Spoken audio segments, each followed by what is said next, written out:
Hi everybody, we're delighted to be here today for this very brief session where we're going to share some of our reflections on our experience of lunchtime learning and building an online UDL community at NUI Galway this year, something we've done through the rollout of the digital badge in universal design in teaching and learning.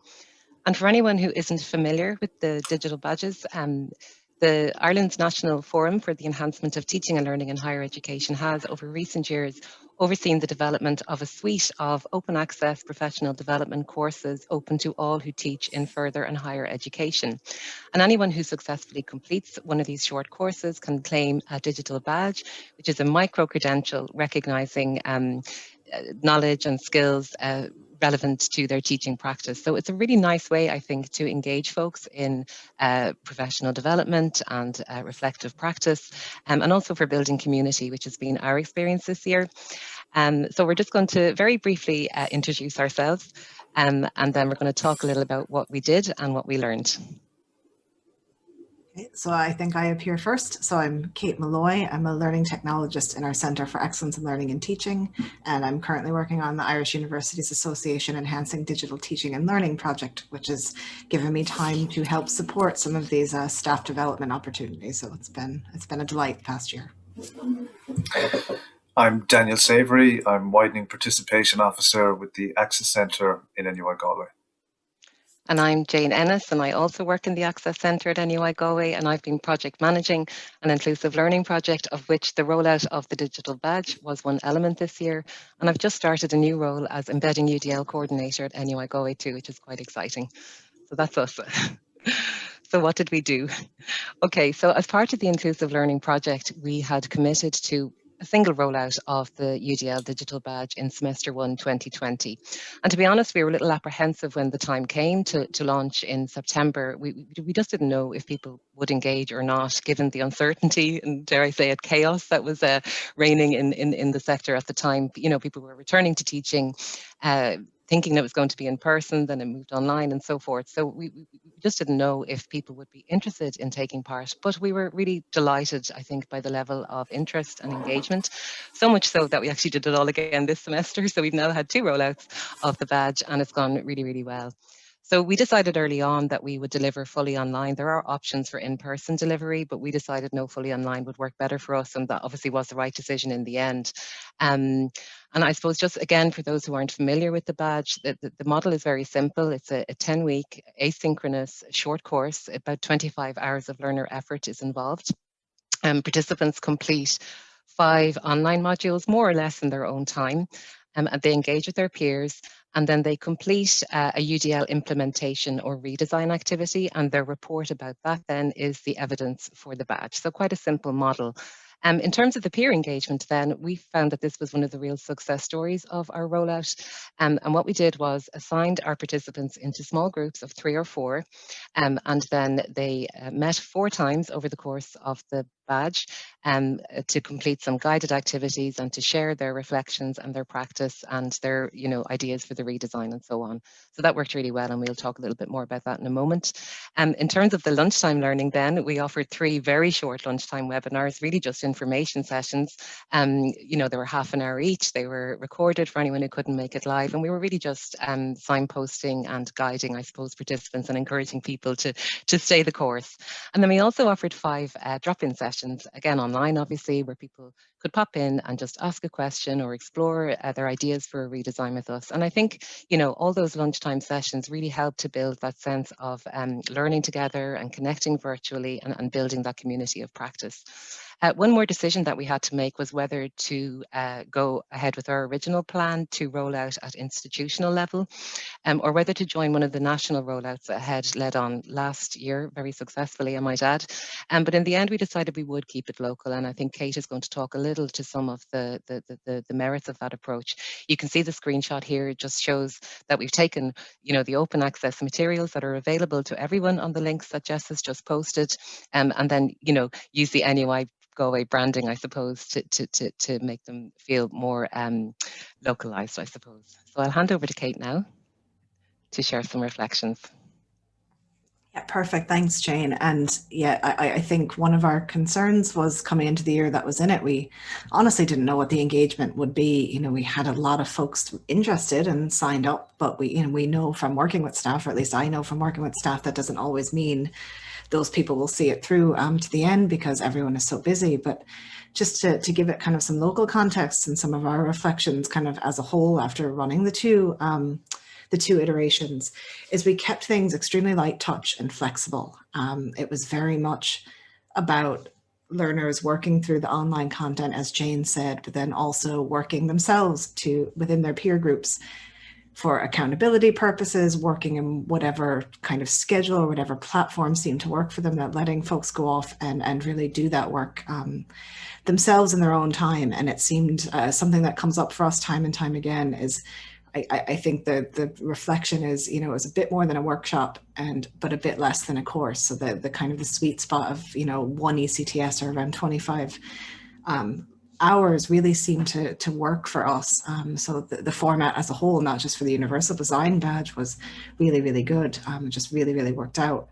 But for us, the reason we put our titles up there and who we are is I think we learned that there was a certain strength in the distributed team of facilitators. So for instance, I'm a learning technologist. To get things up and running in terms of Blackboard and the online lessons and getting things organized and designed, well, you know, that's quite easy for me. And we were able to divvy up that kind of work, you know, in terms of communications, in terms of scheduling, that we just have a variety of different perspectives, you know, from working around the university, that I work in a staff-facing role, the others work in a student-facing role. And it really just seemed to work out that there was a certain strength in that varied experience. One thing I found just from the two iterations of the badge is that not only for us, but also for our participants, that there was a shared understanding of the institutional context, of the language we use, of, you know, courses versus modules, of all of the kind of the red tape and stuff that, you know, is part of each institutional context. I found that having that commonality for all our participants and for ourselves was really useful, and also the common platforms. So we are a Blackboard institution, and just getting our staff members up onto something that they know how to use and they know how to use from an instructor point of view was really straightforward and simple in our context, just for letting them, I suppose, get to the learning rather than having any barriers, rather than having to log in and get to know a new system. It just removed any of those barriers that might actually, you know, dissuade someone from pursuing learning. It just seemed to really work out for them. But the strength, and I'm sure the others will agree, and Daniel's going to share some of that feedback, was that the real strength was in the peer support and learning, is that the folks got to work together. So we encouraged the groups the initial groups at least, to join folks that are in a different school or college or discipline, that just to, you know, share the institutional context, but share the similarities and differences of what they're actually teaching, of the year groups they're working with, the different types of subjects they're actually teaching. That seemed to really work out well. And what it seemed to do for us when we're having follow-up events and reaching out to those folks now is that it really formed the basis of a sustainable network, that we have our, you know, our distribution list, we have the folks that we get in touch with when we're having events, and that they are keen and they are coming back and they are interested because they've gotten to know each other, and they've gotten to know each other in those nice informal settings where we've held our lunchtime sessions. So hopefully, now that we've built that sustainable network, that the approach itself is sustainable, that local expertise, and keeping in mind, if you're not familiar with the National Forum context, that we have folks that have completed the facilitator badges, that local expertise can roll out rather than running an institutional rollout that we did. Someone might want to roll it out in their school or their college or department, and cascade, you know, that the rollouts, I suppose, across the institution. So I suppose another thing we were concerned about was just how to incentivize and reward participation. You know, how do we reach those that aren't interested? That's still a concern, because we know the folks that come out to these, especially myself, you know, I know who is interested in professional development, who's interested in these initiatives, because we see some of the same names and we see some of the same folks come out. So hopefully now that we've built that sustainable network and that we do have facilitators in schools and colleges and departments, that they might actually get to roll something out and maybe reach some of those people that aren't interested, the people that aren't coming to the wider university rollout. So at that, I will hand over to Daniel to talk about some of the feedback. That's great. Thanks, Jane. Thanks, Kate. So I suppose in terms of some of the feedback we received, so we surveyed the participants and we were quite fortunate to get a good response rate and a lot of positive feedback, which is always good to hear. And a lot of this positive feedback, I suppose, centered around the whole idea of the peer group, the peer support that they received, the peer learning from one another's, exchanging ideas across disciplines, and even a kind of an element of peer pressure when it came to meeting deadlines. So, for example, one participant said, it's so great to meet others in different disciplines to get different perspectives. And again, I suppose that speaks to some of the different practices that are underway, I suppose, across different disciplines, and in some instances, I suppose, participants learning from what's going on within different colleges and schools. Another participant said, we had a great peer group. I learned so much from the others. Another participant said the peer group element was enjoyable and interesting. It helped to keep me on track in terms of meeting deadlines. And it was also very interesting to learn how different colleagues were approaching UDL in their own disciplines. So you can see that kind of theme emerging of shared information, shared experiences, and different disciplines kind of feeding into one another and people learning from each other, which we felt was really, really positive from this particular rollout of the badge. Finally, a participant said, I feel I learned a lot from the different approaches people in my group took to implementing the redesign activity. So again, in terms of positive feedback, at least, the peer group as a kind of vehicle through which people could learn from one another and keep one another on track really, really came across. Now, it should be said that if we go to the next slide, that there was some slight negative feedback. Didn't necessarily have to do with the peer group as a vehicle through which you would exchange ideas and so on. But one particular participant felt uncomfortable, I suppose, to the extent to which they had to sign off on the fact that somebody had met the badge criteria. So again, for those of you that are unfamiliar with the badge, the participants within each peer group have to sign off on the other participants in their group that they've met the badge criteria effectively. And this particular person stated, the peer group verification process, I feel that it adds an unwelcome layer to the group experience. I am very uncomfortable saying that they haven't met the module criteria. Is it okay to simply say, I don't know? I would happily see this element removed. And again, I suppose this could be problematic if you were in a peer group where you had maybe a more senior member of staff and a more junior member of staff, and the junior member of staff having to sign off on the more senior members of staff whether they met the badge criteria. But again, I should reiterate that the feedback was overwhelmingly positive. But again, we take away from this particular things that we learn, and I should add that us as a group working together, we actually add another layer to the verification process, I suppose, that we review all the submissions and we provide feedback as well, because we think that's an important thing that we should add as well. So that's all from me. Thanks a million, Kate. Thanks, Daniel.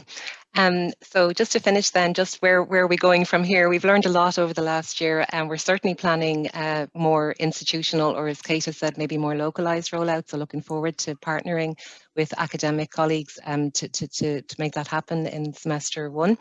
But what we're really excited about, I think, is this building of a community, and that kind of just happened organically over the course of those rollouts. We had a lunchtime event last week, actually, where we contacted the 80 or so badge holders that we have now at NUI Galway, and people just came along with their lunch, with their cup of coffee, and we just talked about, how we might, connect going forward, how we might build a community of practice, how we might continue to learn from each other and share our reflections on our practices and so on. So that's a really exciting development, and really looking forward to seeing how that evolves. Another exciting plan we have, although we don't quite know what it's going to look like yet, is to run some UDL clinics. And this is really just about providing some, I suppose, tailored and personalised supports to, staff who are under a lot of pressure at the moment, just to work with students as well, if we can, with people on a one-to-one or maybe a group basis as well, just to see how people's learning materials and activities activities might be more universally designed. And I'm just going to give the last word to Kate, just final reflections, I suppose, and future plans just around this kind of CPD going forward.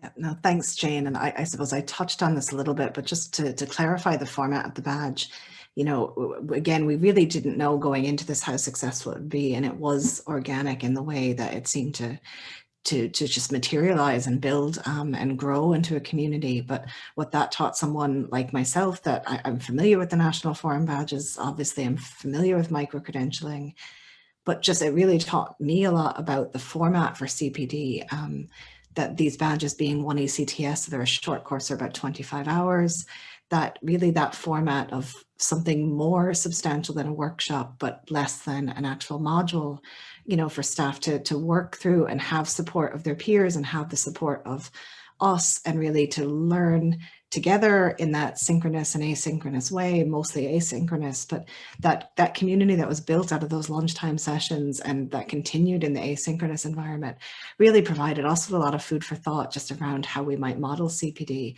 And obviously there are other National Forum badges that suit, you know, a variety of other different skills and, you know, interests, but certainly it's taught us a lot about what we might do going forward. So it's really been, you know, there's been a lot of learning happening throughout those lunchtimes, but I think we learned as much as anyone else. So I suppose at that, I would say just thanks very much and reach out if you have any questions.